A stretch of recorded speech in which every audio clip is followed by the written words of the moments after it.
Sa ngalan ng Ama at ng Anak at ng Espiritu Santo, Amen. ang pagpapala ng ating Panginoong Heso Kristo, ang pag-ibig ng Diyos Ama, at ang pakikipagkaisa ng Espiritu Santo, naway sumainyong lahat. At sumayin niyo rin. Ang magsisindi ng kandila ng Adbyento ay ang grupong Ministry on Greeters and Collectors.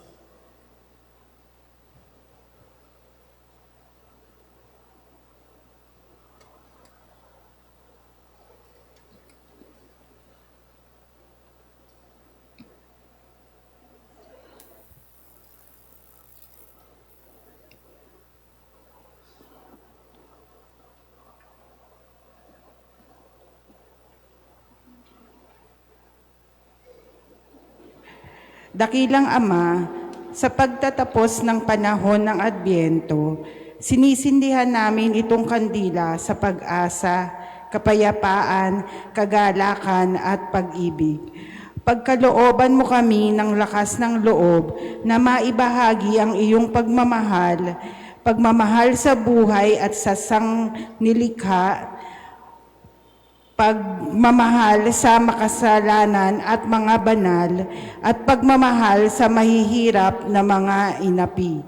Lubos kaming nagpapasalamat sa lahat ng pagpapalang tinatanggap namin sa pamamagitan ni Kristong aming Panginoon. Mga kapatid, aminin natin ang ating mga kasalanan upang tayo'y maging marapat gumanap sa banal na pagdiriwang. Inaamin ko sa makapangyarihang Diyos at sa inyo mga kapatid, na lubha akong nagkasala sa isip, sa salita at sa gawa, at sa aking pagkukulang. Kaya isinasamo ko sa mahal na Birheng Maria, sa lahat ng mga anghel at mga banal, at sa inyo mga kapatid, na ako'y panalangin sa Panginoong ating Diyos. Hawaan tayo ng makapangyarihang Diyos, patawarin tayo sa ating mga kasalanan, at patnubayan tayo sa buhay na walang hanggan. Amen.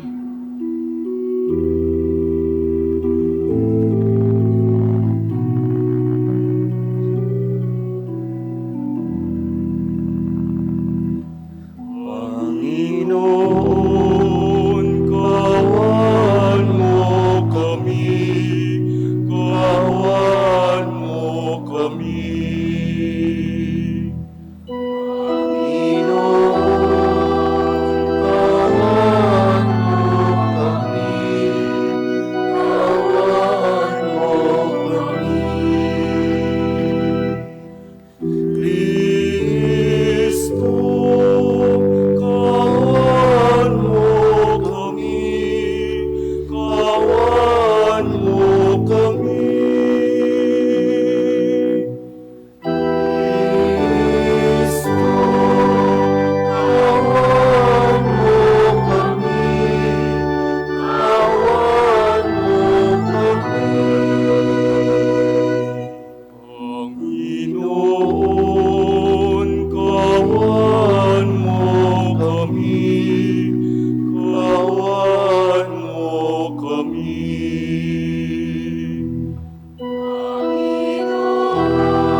Manalangin tayo.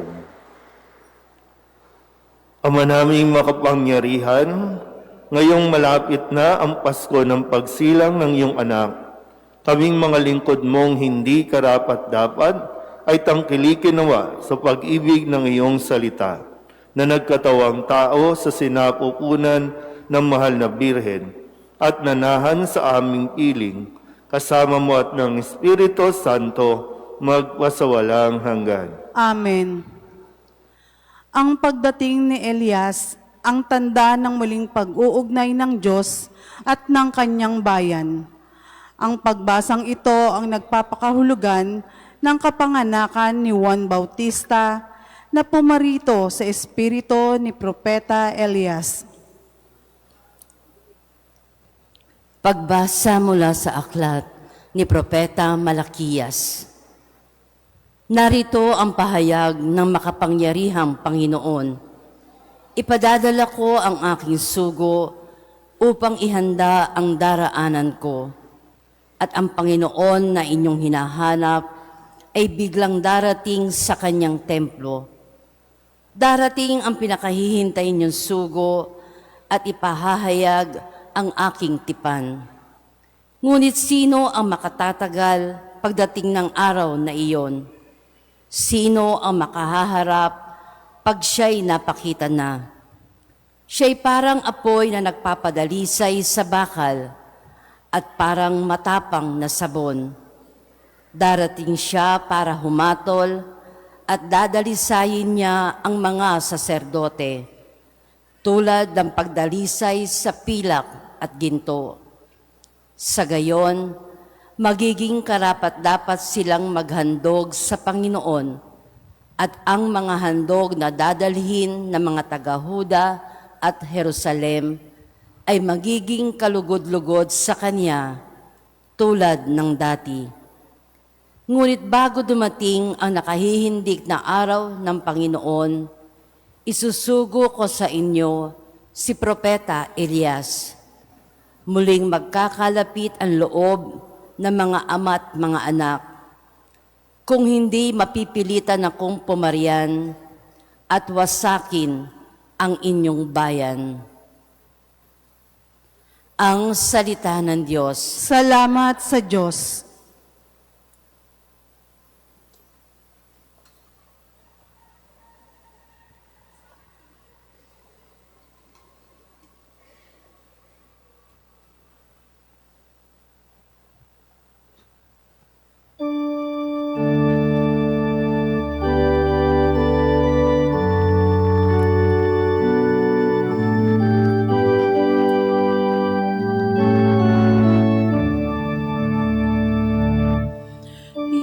Itaas niyo ang paningin, kaligtasan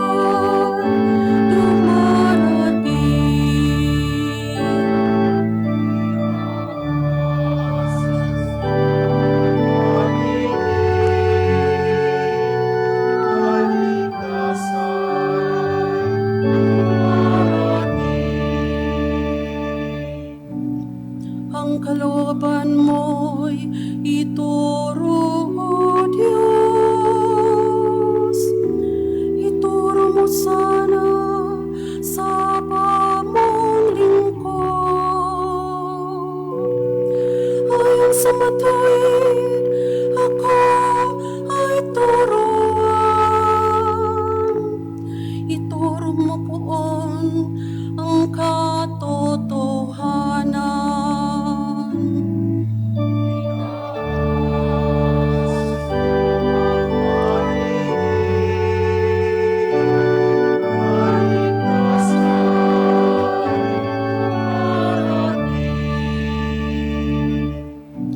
Mabuti ang puon at makatarungan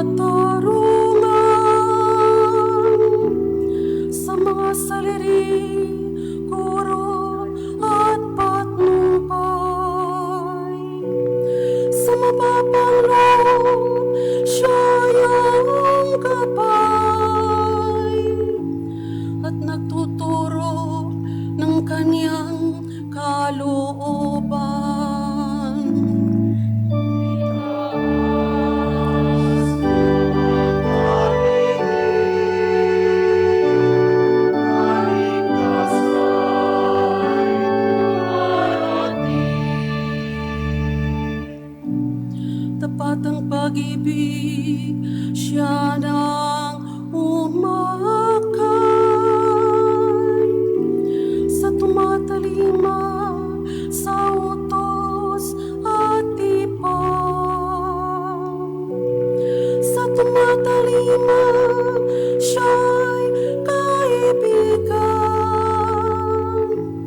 Sarit, batong panulukang, silagan ng sambayanan. Halina't kami idangal.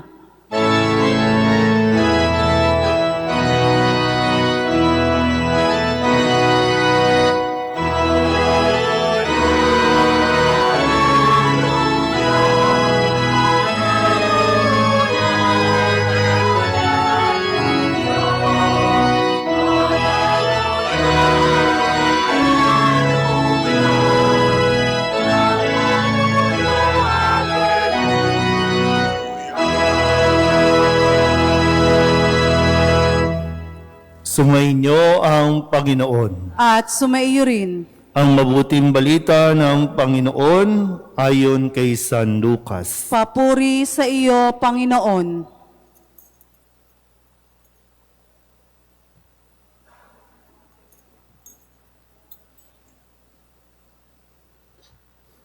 Dumating ang oras ng panganganak ni Elizabeth at nagluwal siya ng isang sanggol na lalaki.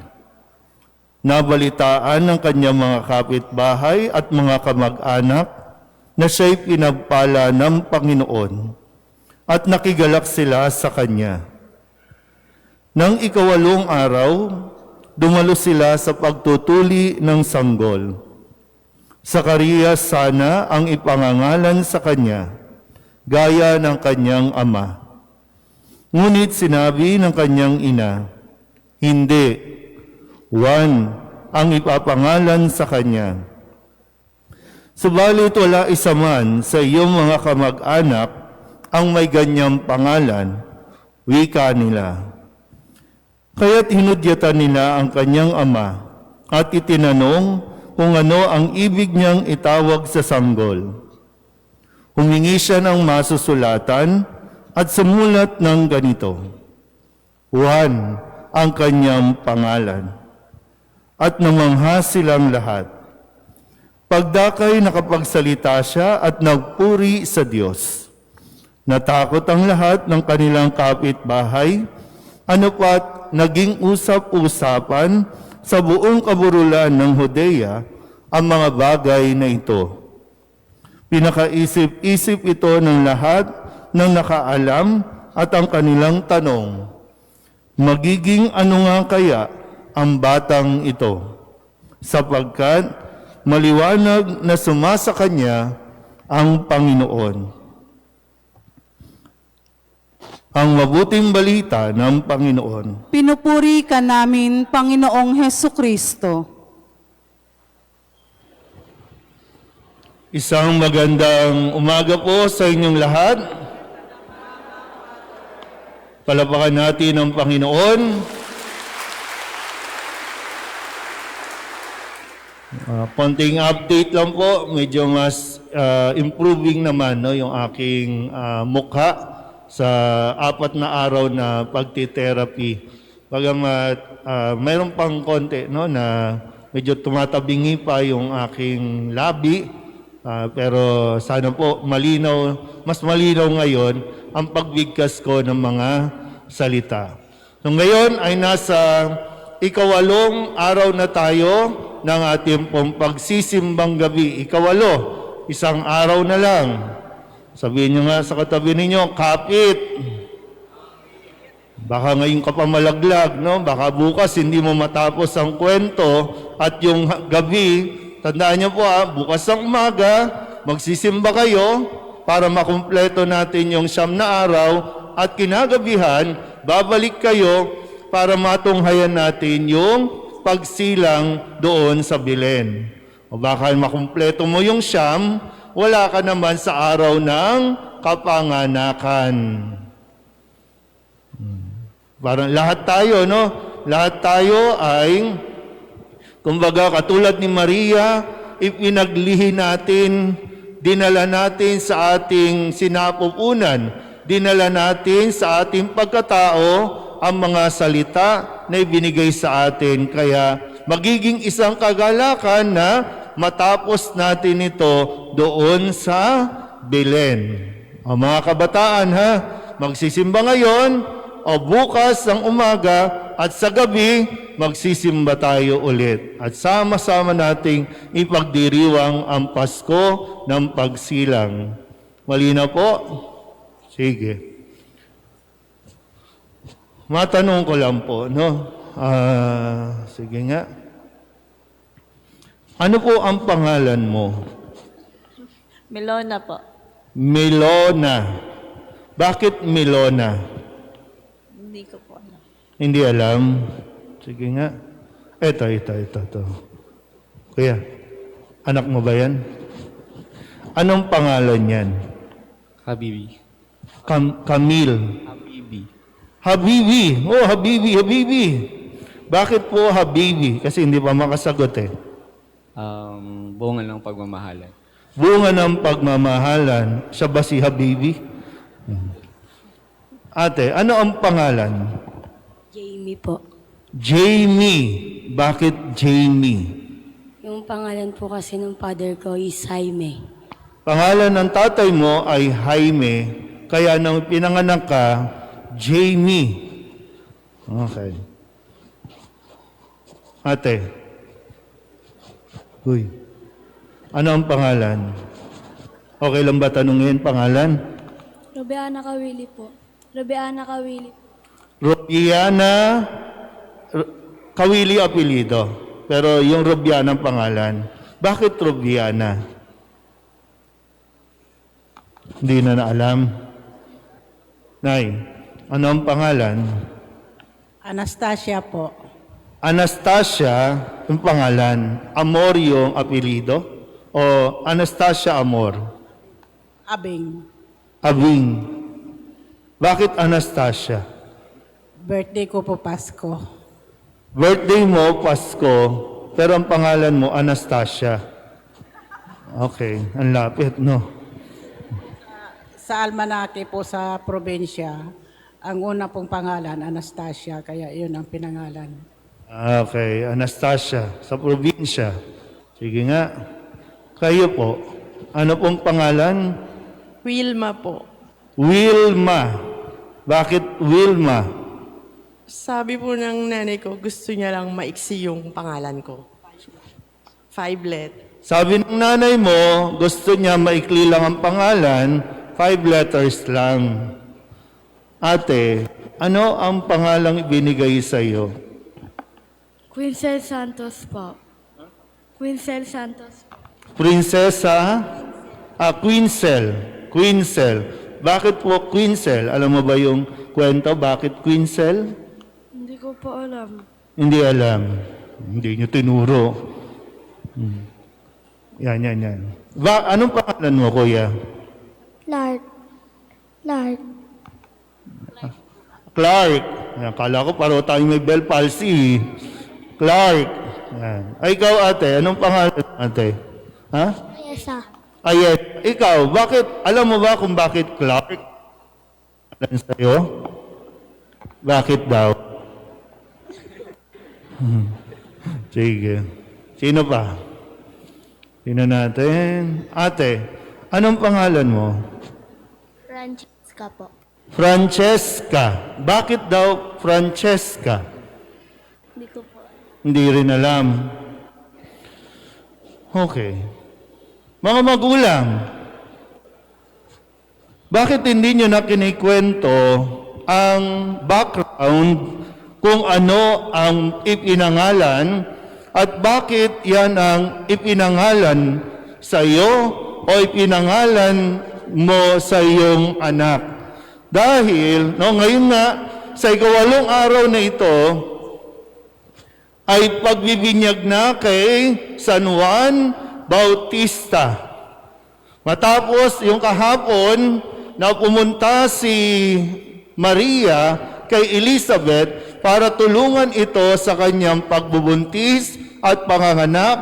At ngayon nga ay sa kwento natin na ipanganak na at 8 araw na simula ng isilang si Juan Bautista. At nung nabalitaan ng mga kapitbahay na ipinanganak na si Juan Bautista, ayon sa tradisyon, sa 8 araw ay ang pagtutuli sa bata o pagbibinyag na rin, kung kaya tinatanong sila ng mga kapitbahay, ano ang ipapangalan sa bata. Ang sabi ng mga kapitbahay, dapat ipangalan sa kanyang ama. Zacarias din dapat ang ipangalan. Naintindihan ba? Pero hindi pumayag si Elizabeth at si Zacarias. Kaya nang tanungin, ano ang ipapangalan sa bata? Ang sagot, Juan. Sabihin niyo nga, Juan. Ang kahulugan ng pangalang Juan, ang Diyos ay pagpapala. So itong batang ito na si Juan ay isang palatandaan na magpapaalala sa mga magulang nito na sila ay pinagpala ng Diyos. Naintindihan ba? Sabihin niyo nga sa katabi ninyo, isa kang pagpapala. Pero totoo ba? Nararamdaman mo ba na ikaw ay pagpapala? Kapag kinakausap ka ba ng iyong mga magulang? Kapag tinatawag ba ang iyong pangalan? Nararamdaman mo ba na ikaw ay isang pagpapala sa kanila? Ikaw ay biyaya. Lahat po tayo ipinanganak. Maging kahit lolo o lola ka na ngayon, kahit ikaw ay magulang na ngayon, ikaw ay minsan ding ginamit ng Diyos para magpaalala ng pagpapala niya sa iyong mga magulang. Ipinagkaloob ka ng Diyos at ang mga anak ninyo ay ipinagkaloob ng Diyos sa iyo. Pero kamusta nga po ba? Nararamdaman ba natin yung pagpapala kahit man lamang sa pangalan? Kaya kanina tinatanong ko sa inyo, no? Tinanong ko yung iba, alam mo ba yung dahilan? Alam mo ba yung background? Kanina, no, sabi nung isa, Jamie ang pangalan. Kasi gusto, hindi ko alam, no? Gawa-gawa ko lang ito, ha? Baka gusto ng nanay mo, lagi niyang maalala ang tatay mo. Kasi yung pangalan ng tatay mo ay Jaime.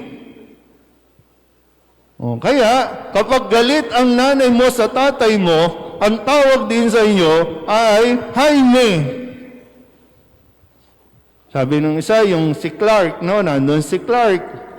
Bakit Clark? Medyo, siyempre, bata pa, no? Kaya, kailangan din kinikwento ano yung background. Baka idol ni tatay si Clark, si Superman. Kasi di ba may mga, kung ano yung nangyayari sa kasalukuyan, kung kailan ka ipinanganak, kung ano ba, pinanganak ka nung COVID, kaya ang pangalan mo, virus. Di ba may ganun? Tay, bakit virus? Kasi noong year 2022, lahat kami naka-face mask, lahat kami hindi makalabas. Kaya ikaw ang isang palatandaan na may virus sa mundong ito. Di ba? Nakukuha niyo po? Kung saan ka nakatira, kung ano yung lugar, minsan kung ano ang pangarap ng mga magulang. Bakit Camila? Ay, kala mo, ang ganda-ganda, no? Bakit Camila? Kasi gusto namin ng house and lot. Di ba? Ano ba talagang meaning? Anong kahulugan? Bakit Prince? Di ba may pinapangalan na Prince? Kasi ikaw talaga yung prinsipe ng aming tahanan dahil yung nanay ang reyna, yung tatay ang hari, ikaw ang aming prinsipe. Di ba may mga ganon? So, sa pangalan pa lang, crucial din po yun, ha? O kaya sa mga susunod na mag-aanak dito, ha? Pumili kayo ng mga pangalan na talagang magkukondisyon din sa isipan, sa emosyon ng bata na habang siya lumalaki, yung mas mauunawaan niya kung ano ang dahilan niya, kung bakit siya ipinanganak sa mundong ito.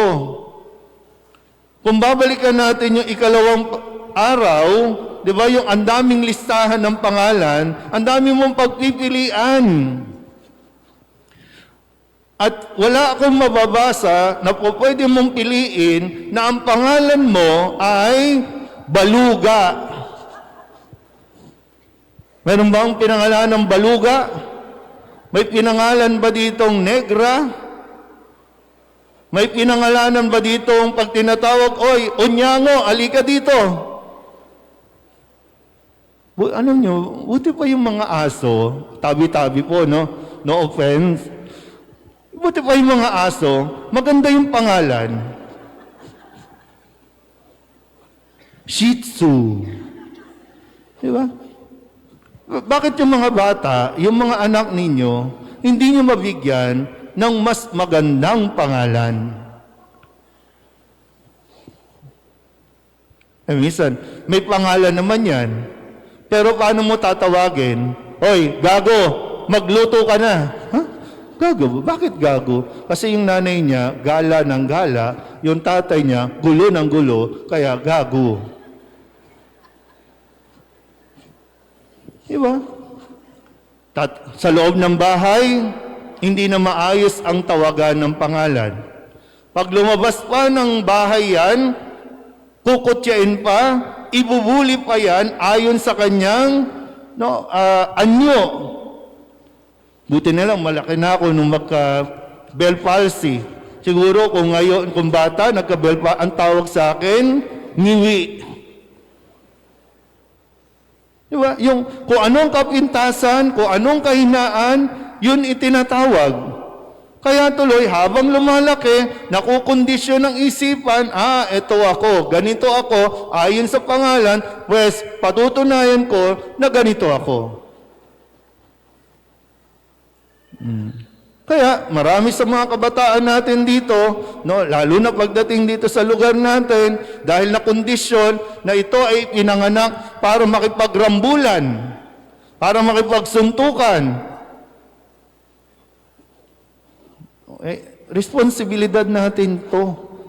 Tayong mga magulang, mga matatanda na, pero sana kahit ikaw po na hindi nabigyan ng maayos-ayos na pangalan, ngayon na may pagkakataon kang magbigay ng pangalan, bigyan mo naman ng dignidad, pangalan pa lang. Para nakukondisyon din. Sabihin nyo nga ulit sa mga katabi ninyo, hindi ka problema. Kaya huwag tayong magbigay ng problema.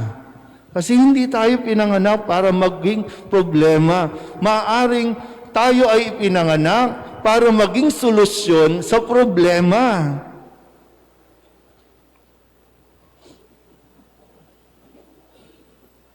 Kaya, balikan natin ulit, lahat tayo, no? Lahat tayo. Kahit nasabihin natin sa tagal ng panahon, napaniwala tayo ng mismong mga malalapit sa atin na eto ka. Ayon sa iyong pangalan, heto ka. Tinuloy yung katabi ninyo. Sabihin nyo nga, retokada ka. Ay, hindi malinaw. Hindi naging malinaw. Yan yung mga salita minsan, hindi malinaw, no? Pero di ba? Kapag yung bata pa lang, tinatawag mo na sa isang pangit na pag-uugali, sa hindi magandang tawag, habang lumalaki, nagiging ganun siya. Maliban na lang talaga kung mayroong nagpapaliwanag, mayroong gumagabay sa kanya, na hindi yun ang original niyang pagkilala o dignidad.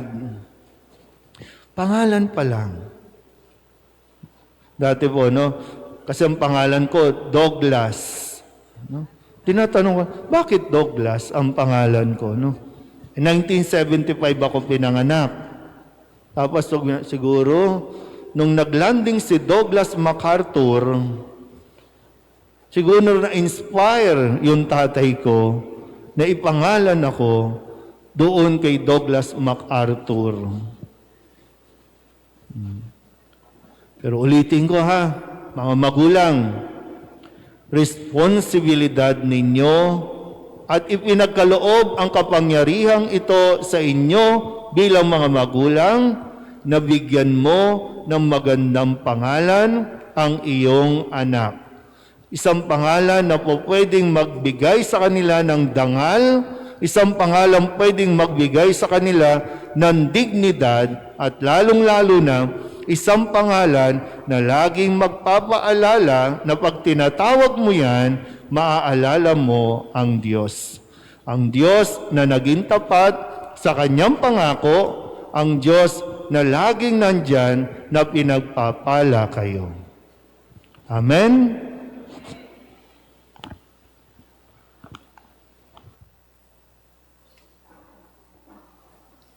Tatayo na po ang lahat.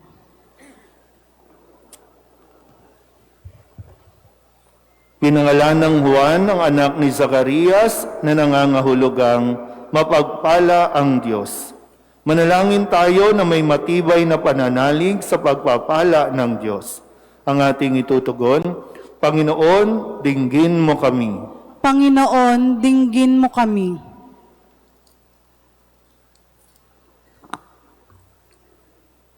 Panatilihin mo, Ama, ang kalooban naming iyong simbahan, sabik sa pagdating ng iyong anak. Manalangin tayo. Panginoon, dinggin mo kami. Panatilihin mo nag-aalab ang pusong mapagbigay na iyong kaloob sa lahat ng mga lingkod bayan habang kanilang tinutupad ang kanilang tungkulin. Manalangin tayo. Panginoon, dinggin mo kami. Itinataas namin sa iyo, O Diyos, ang mga pasaning daladala namin ngayon, mga pasaning nagdudulot ng bigat sa aming mga puso. Panatilihin mo kami sa iyong piling sa kabila ng aming mga pinagdaraanan. Manalangin tayo. Panginoon, dinggin mo kami. Yakapin mo sa iyong walang hanggang pakikiniig ang mga yumao namin, umaasang humimlay sa iyong piling. Manalangin tayo. Panginoon, dinggin mo kami. Sa ilang sandali ng katahimikan, ating ipanalangin ang iba pang mga pangangailangan ng ating pamayanan, pati na rin ang ating pansariling kahilingan. Isama din natin ang mga personal na kahilingan, mga panalangin para sa ating mga pamilya, mga kahilingan ng mga nanonood sa online, lahat ng mga misang pasasalamat, special na intensyon, agarang paggaling ng mga may sakit, at ang lahat ng mga kaluluwa na inihiling na ipagdasal sa misang ito.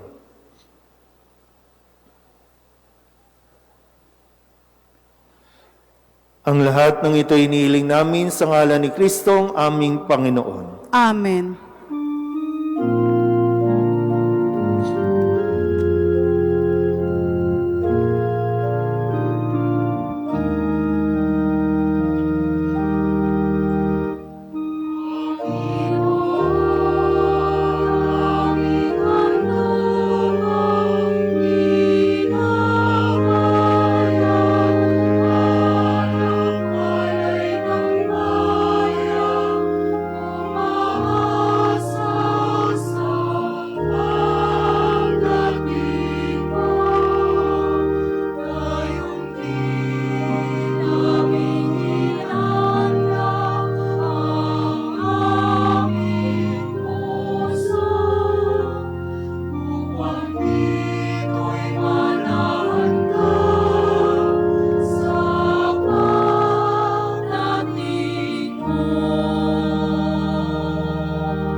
lahat.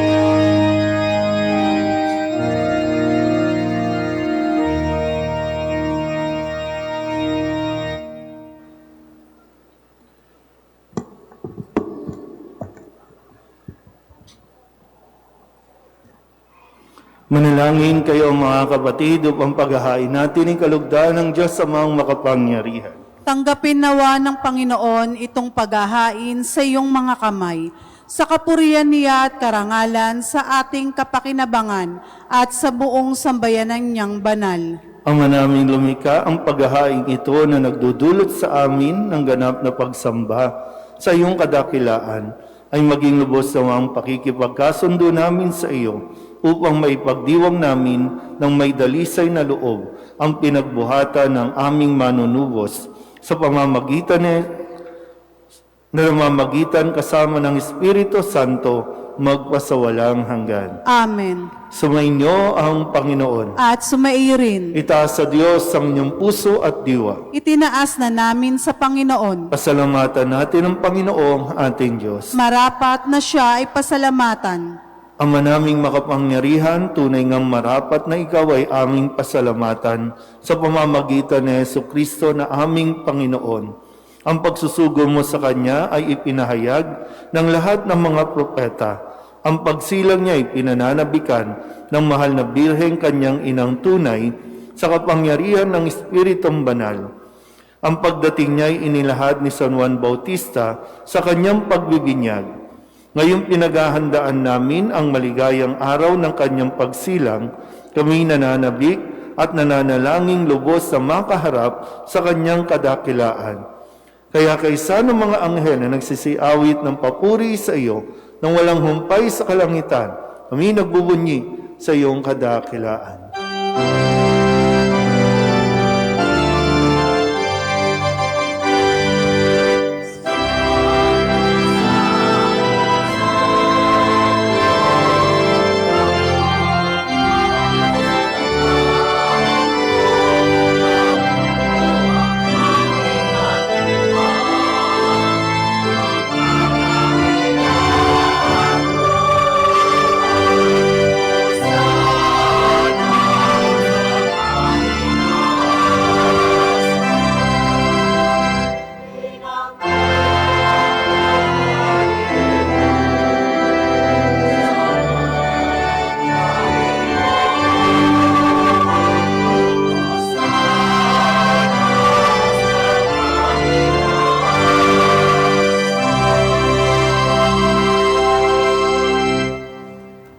Ama naming banal, ikaw ang bukal ng tanang kabanalan. Kaya't sa pamamagitan ng iyong Espiritu, gawin mong banal ang mga kaloob na ito upang para sa aming maging katawan at dugo ng aming Panginoong Jesucristo.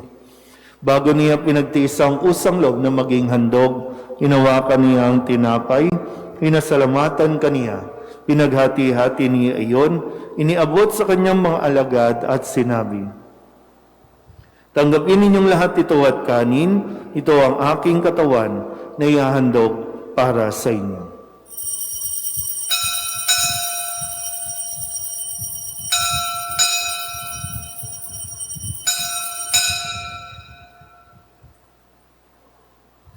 Gayun din naman nang matapos ang hapunan, hinawakan niya ang kalis, muli kaniyang pinasalamatan.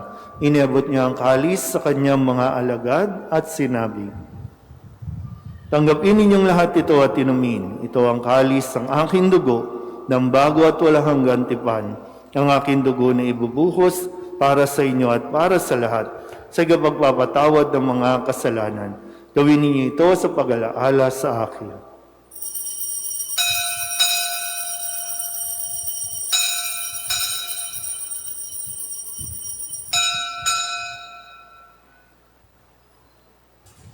Ipagbunyi natin ang misteryo ng pananampalataya.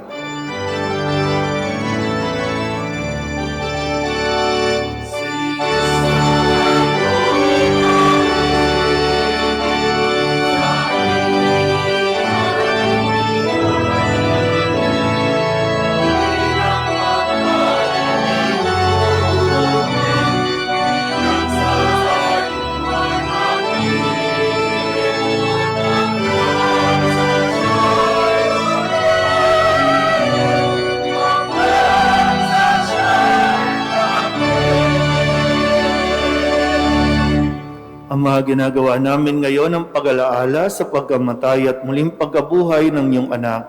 Kaya tiniaalay namin sa iyo ang tinapay na nagbibigay buhay at ang kalis na nagkakaloob ng kaligtasan. Kami nagpapasalamat dahil kami iyong minarapat na tumayo sa harap mo para maglingkod sa iyo. Isinasamo namin kami magsasalo-salo sa katawan at dugo ni Kristo ay mabuklod sa pagkakaisa sa pamamagitan ng Espiritu Santo. Amalingapin mo ang iyong simbahang laganap sa buong daigdig.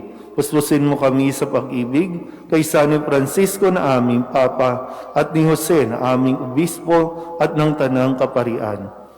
Alalahanin mo rin ang mga kapatid naming nahimlay na may pag-asang sila'y muling mabubuhay, gayon din ang lahat ng mga pumanaw. Hawaan mo sila at patuloyin sa iyong kaliwanagan. Kawaan mo at pagindapating kaming lahat na makasalo sa iyong buhay na walang wakas. Kaysa ng mahal na Birhen Maria na ina ng Diyos, ng kanyang kabiyak ng pusong si San Jose. Kaysa ng mga apostol at ng lahat ng mga banal na namuhay dito sa daigdig ng kalugod-lugod sa iyo, may pagdiwang nawa namin ang pagpupuri sa ikararangal mo sa pamamagitan ng iyong anak na aming Panginoong Hesu Kristo.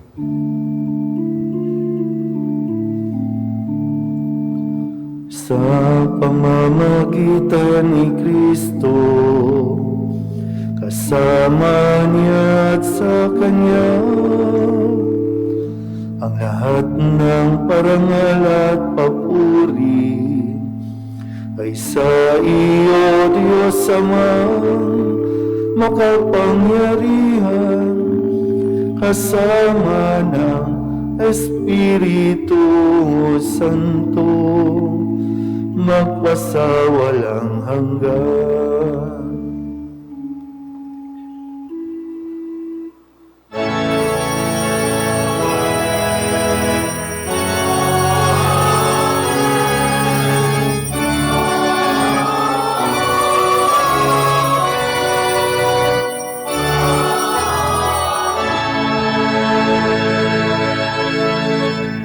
Sa tagubilin ng mga nakagagaling na utos at turo ni Jesus sa Panginoon natin at Diyos, ipahayag natin ng lakas loob.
Hinihiling namin kami iadya sa lahat ng masama, pagkalooban ng kapayapaan araw-araw, iligtas sa kasalanan at ilayo sa lahat ng kapahamakan, samantalang aming pinananabikan ang dakilang araw ng pagpapahayag ng tagapagligtas namin sa Hesu Kristo.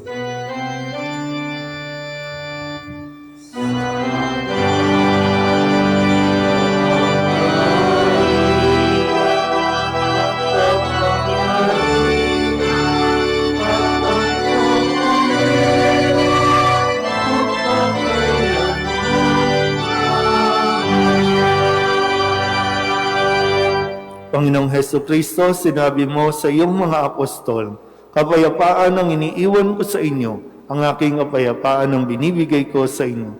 Tunghayan mo ang aming pananampalataya at huwag ang aming mga pagkakasala. Pagkalooban mo kami ng kapayapaan at pagkakaisa ayon sa iyong kalooban, kasama ng Espiritu Santo, magpasawalang hanggan. Amen. Ang kapayapaan ng Panginoon ay laging sumainyo. At sumaiyo rin. Magbigayan po tayo ng kapayapaan sa isa't isa.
Ito ang kordero ng Diyos. Ito ang nag-aalis ng kasalanan ng sanlibutan. Mapalad ang mga inaanyayahan sa kanyang piging. Panginoon, hindi ako karapat-dapat na magpatuloy sa iyo, ngunit sa isang salita mo lamang ay gagaling na ako.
be called Emmanuel.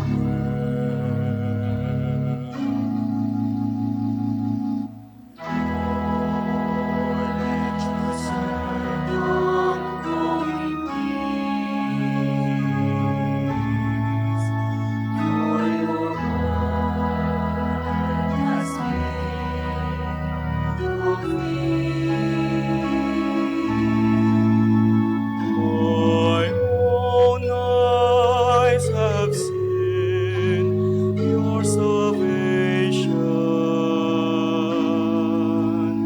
which you have prepared for all men. Lord, let your servant go in peace, for your word has been fulfilled. Thy light shall reveal to the nations, and the glory of your people Israel.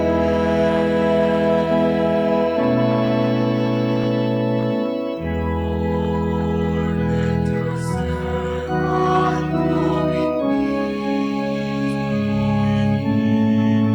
for your word has been fulfilled.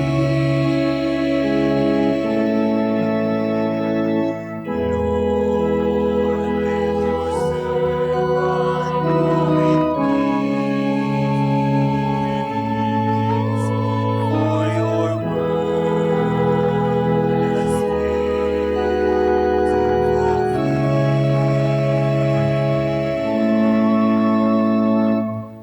Lord, let your servant go in peace.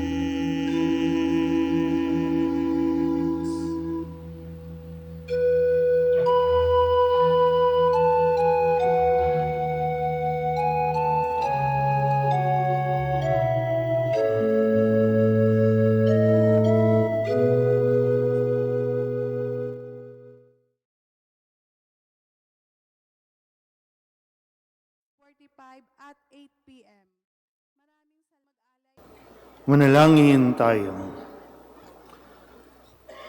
Ama naming mapagmahal, kaming pinapagsalo mo sa piging na banal, ay pagkalooban mo ng iyong kapayapaan upang kami makapaghintay at makasalubong ng may ilawang nagdiringas para sa pagdating ng pinakamamahal mong anak na namamagitan kasama ng Espiritu Santo magpasawalang hanggan. Amen.